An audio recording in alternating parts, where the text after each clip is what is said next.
Good morning Odisha. तो आज हूँ नवेम्बर 10 शनिवार। तो चलतु जानवा आज दिन टॉप 10 ब्रेकिंग न्यूज। किंतु ता पूर्व जब आपण एपर्यंत आम चैनल को सब्सक्राइब करना चैनल को सब्सक्राइब कर पाखर बेल आइकन को दबे ऑल ऑन कर रखुँ जहाँ जब भी जेकोसी लाटेस्ट ब्रेकिंग न्यूज आपण मैंने चैनल माध्यम सर्वप्रथम पाइपर। तो चलतु नक बर्तमान खबर पर नजर पकाइबा।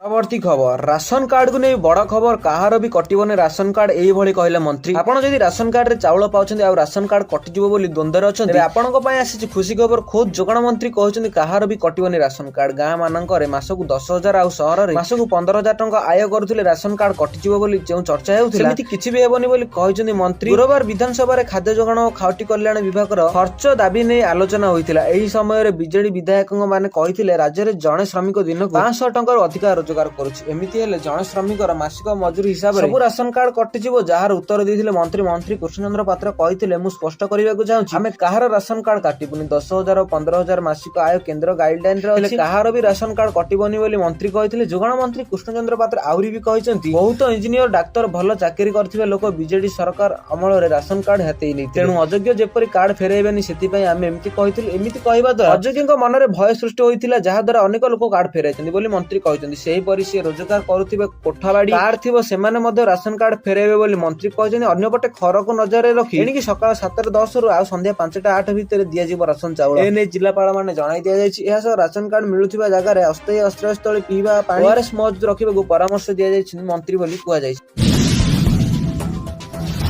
परवर्ती खबर +2 परीक्षा खाता देखा पूर्व उच्च माध्यमिक शिक्षा परिषद बड़ निष्पत्ति। युक्त 2 परीक्षा खाता देखा आरंभ पूर्व उच्च माध्यमिक शिक्षा परिषद एक निष्पत्ति नहीं। चलित वर्ष परीक्षार्थी कॉपी करी माला प्लास्टिक एमपी रे बुक होइतिबा छात्र छात्री को दिया जिवो बड़ अस्वस्ति। कोनोसी भूल न थाई त्रुटिपूर्ण भाबे एमपी होई बुक होइतिले सेमाने परीक्षा फल साधारण परीक्षार्थी सह एका संगे प्रकाश पाइबो। उच्च माध्यमिक शिक्षा परिषद द्वारा संगठित कमिटीर जांच रे एमपी बुक होइतिला छात्र छात्री निज पक्ष रे रखितिबे सेमाने भूल बुक होइतिबा ताहेले सेमाने क्षमा दिया जिवो। परीक्षा फल स्वाभाविक भाबे प्रकाश पाइबो बोली सूचना देथिले परीक्षा नियंत्रक प्रशांत कुमार परिडा। चलित वर्ष ठारू एही नुआ नियम लागू हेबो। पूर्वरु भूल रे एमपी बुक होइतिबा छात्रछात्रीक परीक्षा फल सीधा सड़क पिलांक परीक्षा फल बाहरिबा 3 मास पर बाहरुथुला जेउथि पय पिला माने भूल न करिबी नाना असुविधार सम्मुखीन हेउथिले। उल्लेखयोग्य आसंता एप्रिल 2 रु आरंभ हेबो युक्त 2 खाता देखा। प्रथम पर्यायर 13 तारिख पर्यंत और द्वितीय पर्यायर 15 रु 26 तारिख मध्य खाता देखा चलिबो। मूल्यांकन 10 दिन पूर्व परीक्षा खाता को कोडिंग करा जिवो। कला विभाग रे ओडिया और इंग्रजी विषय खाता देखा बहु विलंब हेउथिबा चलित वर्ष एहाको ऑनलाइन मूल्यांकन करबाकू पदक्षेप निया जायछि। चलित थर 63 टी ऑनलाइन मूल्यांकन केंद्र करा जायतिबा बेले 77 टी ऑफलाइन और 57 टी कोडिंग सेंटर करा जायछि। मूल्यांकन केंद्र को हेउथिबा दूरतार दृष्टि रे प्रति जिल्ला रे मूल्यांकन केंद्र खोला जायछि। देवगढ़ परि जिल्ला रे प्रथम थर पय मूल्यांकन केंद्र खोलिबो। सेही परि पूर्व कॉलेज गुडिकर प्रैक्टिकल मार्क अनुमान भाबे हेउतिला मात्र चलित वर्ष कॉलेज मानकर एहा ऑनलाइन दाखल करबाकू अतिरिक्त समय अपरिचित हेबो नै। परीक्षा सरीबार 45 दिन मध्ये परीक्षा फल प्रकाश पारिबाकू पर्यंत पक्षरु रक्षा रखा जायछि। सेपटे अत्याधिक खरा जोगु बहु शिक्षक शिक्षयित्री खाता देखिबार आसु नथिबारु खाता को देखा केंद्र बढ़ा जाई कुआ जायछि जे प्राथमिक पर्यायर 8,000 शिक्षक शिक्षयित्री को खाता देखा पय नियुक्ति होइछि। एहा जरिमाना करी सुविधा दृष्टि सेमाने निज जिल्ला रे होइथिबा मूल्यांकन केंद्र रे खाता देखिबा पय नियोजित करा जायछि। 35, 40 और 50 मार्क थिबा विषय गुडी पय 30 टी खाता 5 घंटा रे देखा जाय परिबो। सेही परि 70 और 80 मार्क थिबा विषय पय 5 घंटा रे 20 टी खाता देखा जाय परिबो। मे 15 तारिख सुधा सठिक समय रे परीक्षा फल बाहरिबो बोली सूचना दैछन्ती परीक्षा नियंत्रक प्रशांत कुमार परिडा। चलित थर मोट 1276 टी परीक्षा केंद्र रे उभय रेगुलर और एक्स रेगुलर वर्गर प्राय 3,93,000 पिला परीक्षा देथिबार जणा पड़िछि। परवर्ती खबर पुणी खोलिबो राज्य रे बंद होई पड़िथिबा स्कूल। शुक्रवार विधानसभा रे मिश्रण पर बंद होइथिबा स्कूल खोलिबा प्रसंग रे गणशिक्षा मंत्री नित्यानंद गंड तांको उत्तर रखचंती। शेड्यूल एरिया रे सर्वनिम्न 20 थिला बंद होइथिबा स्कूल पुणी खोलिबो। नॉट शेड्यूल एरिया रे सर्वनिम्न 40 पिला थिले स्कूल खोलिबो बोली गृह मंत्री सूचना दैछन्ती। समुदाय 5,632 स्कूल को मिश्रण करिथिले। 2,152 टी साइटल स्कूल को मिश्रण करा जायछि। गत सरकार अमल अनेक प्राथमिक विद्यालय को बंद कर दिया जायतिला। वर्तमान अनेक विद्यालय रे छात्र छात्री संख्या बढ़िलानी तेणु उक्त स्कूल गुडिकर पुणी खोलिबा पय पदक्षेप नेबो कि नाही बोली गणशिक्षा मंत्री प्रश्न करथिले। हता वीरत भाजपा विधायक निहार रंजन महानंद एहा पर मंत्री तांकर उत्तर रखचंती। सेही परे राउरकेला विधायक शारदा प्रसाद नायक राज्य रे घरोई इंग्लिश मीडियम स्कूल एवं घरोई महाविद्यालय गुडी को संख्या जिल्लावार तालिका प्रदान करबाकू मंत्री अनुरोध करथिले। घरोई इंग्लिश मीडियम स्कूल एवं घरोई महाविद्यालय गुडी करे मन इच्छा शिक्षादान एवं पावना नेबा द्वारा अभिभावक महल रे असंतोष प्रकाश पाउछि बोली विधायक मंत्री कहिथिले। एहा पर सरकार संपूर्ण नियंत्रण व्यवस्था करा जायछि कि नाही मंत्री को प्रश्न करथिले। मंत्री मध्ये एहार उत्तर रखचंती। आज प्रश्नकाल सुरुखुरुरे चलिथिबा बेले विभिन्न विभागर मंत्री सेमाने उत्तर रखिथिबार जणा पड़िछि।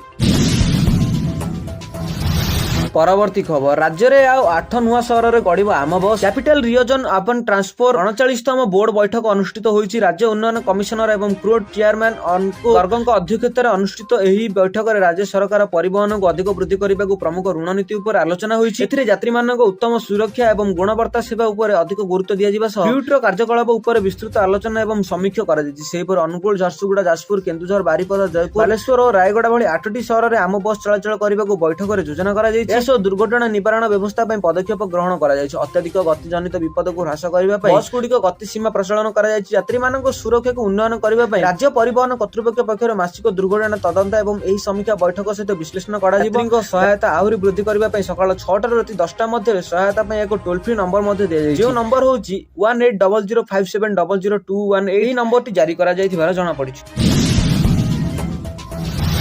ପରବର୍ତ୍ତୀ ଖବର ମାର୍ଚ୍ଚ 29ରେ ବର୍ଷର ପ୍ରଥମ ସୂର୍ଯ୍ୟପରାଗ ଓଡ଼ିଶାରେ ଦୃଶ୍ୟମାନ ହେବ କି ନାହିଁ ଆସନ୍ତୁ ଜାଣିବା। ମାର୍ଚ୍ଚ 29 ତାରିଖରେ ସଂଗଠିତ ହେବ ପ୍ରଥମବାର ବର୍ଷମ ଆଂଶିକ ସୂର୍ଯ୍ୟପରାଗ। ପରାଗ ସମୟରେ ପୃଥିବୀ, ଚନ୍ଦ୍ର ଓ ସୂର୍ଯ୍ୟର ଅବସ୍ଥିତ ଅନୁସାରେ 3 ପ୍ରକାର ସୂର୍ଯ୍ୟପରାଗ ଘଟିଥାଏ: ଆଂଶିକ, ପୂର୍ଣ୍ଣ ଓ ବଳୟ। ପ୍ରତ୍ୟେକ ପୂର୍ଣ୍ଣ ସୂର୍ଯ୍ୟପରାଗ ପୂର୍ବରୁ ଓ ପରେ ଆଂଶିକ ପରାଗ ଦେଖାଯାଏ। ମାର୍ଚ୍ଚ 29 ତାରିଖରେ ଉତ୍ତର ଆମେରିକା, ଗ୍ରୀନଲ୍ୟାଣ୍ଡ, ଆଇସଲ୍ୟାଣ୍ଡ, ଉତ୍ତର ଆଟଲାଣ୍ଟିକା ମହାସାଗର, ୟୁରୋପ ଏବଂ ଉତ୍ତର ପଶ୍ଚିମ ରୁଷିଆରେ ଦୃଶ୍ୟମାନ ହେବ ଏହି ଆଂଶିକ ସୂର୍ଯ୍ୟପରାଗ। ଏହା ଭାରତକୁ ଦୃଶ୍ୟମାନ ହେବ ନାହିଁ। କେତେକ ସ୍ଥାନରେ ଏହା ସର୍ବାଧିକ ସୂର୍ଯ୍ୟପରାଗ 90 ପ୍ରସିଦ୍ଧ ହେବ। ଏହା ଭାରତୀୟ ସମୟ ସୀମା ଦିନ 2:20 ରୁ ଆରମ୍ଭ ହୋଇ 4:17 ସର୍ବାଧିକ ହେବ। ପରାଗ ଶେଷ ହେବ ଭାରତୀୟ ସମୟ ଦିନ 4:14। ପରବର୍ତ୍ତୀ ପୂର୍ଣ୍ଣ ଚନ୍ଦ୍ରଗ୍ରହଣ ଆସନ୍ତା ସେପ୍ଟେମ୍ବର 7 କିମ୍ବା 8 ତାରିଖ ସମଗ୍ର ଭାରତ ସହ ଏସିଆ, ୟୁରୋପ, ଆଣ୍ଟାର୍କଟିକା, ପଶ୍ଚିମ ପ୍ରଶାନ୍ତ ମହାସାଗର, ଅଷ୍ଟ୍ରେଲିଆ ଏବଂ ଭାରତ ମହାସାଗର କିଛି ଅଞ୍ଚଳର ଦୃଶ୍ୟମାନ ହେବ। ଏ ବର୍ଷର ଅନ୍ତିମ ଆଂଶିକ ସୂର୍ଯ୍ୟପରାଗ ସେପ୍ଟେମ୍ବର 21-22 ତାରିଖ ନ୍ୟୁଜିଲାଣ୍ଡ, ଇଷ୍ଟର୍ଣ୍ଣ ମୋନାଲିସିଆ ଏବଂ ପଶ୍ଚିମ ଆଣ୍ଟାର୍କଟିକା ଦୃଶ୍ୟମାନ ହେବ। ଏହା ମଧ୍ୟ ଭାରତରେ ଦୃଶ୍ୟମାନ ହେବ ନାହିଁ ବୋଲି ପଠାଣି ସାମନ୍ତ ପ୍ଲାନେଟୋରିୟମରେ ପୂର୍ବତନ ଉପନିର୍ଦ୍ଦେଶକ ଡକ୍ଟର ଶୁଭେନ୍ଦୁ ପଟ୍ଟନାୟକ କହିଛନ୍ତି। ଚନ୍ଦ୍ରଗ୍ରହଣ ଓ ସୂର୍ଯ୍ୟପରାଗ ଛାଇ ଆଲୋକ ଏକ ଖେଳ। ଚନ୍ଦ୍ରଗ୍ରହଣ ସମୟରେ ପୃଥିବୀର ଛାଇ ଚନ୍ଦ୍ର ଉପରେ ପଡିଥାଏ ଓ ଏହା ସୂର୍ଯ୍ୟପରାଗ ସମୟରେ ଚନ୍ଦ୍ରର ଛାଇ ପୃଥିବୀ ଉପରେ ପଡିଥାଏ। ଏହି ଛାଇ 2ଟି ବର୍ଷ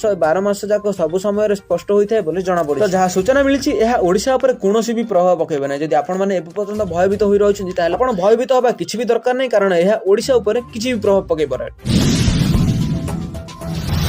ପରବର୍ତ୍ତୀ ଖବର ସ୍ଲୋ ଇଣ୍ଟରନେଟରେ ହୋଇପାରିବ payment. UPI payment app Bharat interface for money ଅର୍ଥାତ୍ ଭୀମ ର 3.0 ସଂସ୍କରଣ ଶୁଭାରମ୍ଭ କରାଯାଇଛି। 2016ରେ ଆରମ୍ଭ ହେବା ପରଠାରୁ ଏହା ଭୀମ ଆପର ତୃତୀୟ ପ୍ରମୁଖ ଅପଗ୍ରେଡ। ଏହାକୁ ଏମପିସିଆଇ ଭୀମ ସର୍ଭିସ ଦ୍ୱାରା ବିକଶିତ କରାଯାଇଛି, ଯାହା national payment corporation of India ଏକ ସହାୟକ କମ୍ପାନୀ। ଭୀମ 3.0ରେ ବ୍ୟବହାରକାରୀମାନେ ଏଥିରେ ନୂତନ ଫିଚର୍ସ ପାଇବେ। ଏହି ଆପ୍ ମାଧ୍ୟମରେ ଇଣ୍ଟରନେଟ ସ୍ପିଡ ମନ୍ଥନ ଥିଲେ ମଧ୍ୟ ଆପଣ ବିନା ବାଧ୍ୟରେ ପେମେଣ୍ଟ କରିପାରିବେ। 15ଟି ଭାରତୀୟ ଭାଷା ସମେତ 20ଟି ଭାଷାରେ ବିକଳ୍ପ ରହିବ। ଆପଣ ଏକ ପରିବର୍ତ୍ତନ ମୋଡ ଉପଲବ୍ଧ ହେବ, ଯାହା ମାଧ୍ୟମରେ ଉପଭୋକ୍ତାମାନେ ପରିବାରର ଖର୍ଚ୍ଚ ଟ୍ରାକ୍ କରିପାରିବେ। ଏହା ବ୍ୟତୀତ ଆପ୍ସରେ ସ୍ପିଡ ଏକ୍ସପ୍ରେସ, ସ୍ପେସ୍, ଅନଲାଇନ ଟିକ୍ସ ଏବଂ ୟୁପିଆଇ ପେମେଣ୍ଟ ବିଲ୍ ଆସିଷ୍ଟାଣ୍ଟ ଭଳି ବୈଠକ ଉପଲବ୍ଧ ହୋଇପାରିବ। ଏହି ଅପଡେଟ୍ ପର୍ଯ୍ୟାୟକ୍ରମେ ବିଭିନ୍ନ ପ୍ଲାଟଫର୍ମରେ ପ୍ରଚଳନ କରାଯିବ ଏବଂ ଆସନ୍ତା ମାସ ସୁଦ୍ଧା ଦେଶରେ ପ୍ରଚଳନ କରାଯିବ। ବ୍ୟବସାୟୀଙ୍କ ପାଇଁ ଉନ୍ନତି ଅଭିଜ୍ଞତା ବ୍ୟବସାୟୀମାନେ ଏବେ ଆପ୍ ମାଧ୍ୟମରେ ପେମେଣ୍ଟ ଗ୍ରହଣ କରିପାରିବେ, ଯାହାଦ୍ୱାରା ଅନଲାଇନ କାରବାରର ଅସୁବିଧା ହ୍ରାସ ପାଇବ। ଗ୍ରାହକମାନେ ତୃତୀୟ ପକ୍ଷ ପ୍ଲାଟଫର୍ମକୁ ନ ଯାଇ ସିଧାସଳଖ ଆପ୍ ମାଧ୍ୟମରେ ପେମେଣ୍ଟ କରିପାରିବେ ବୋଲି ଜଣାପଡ଼ିଛି।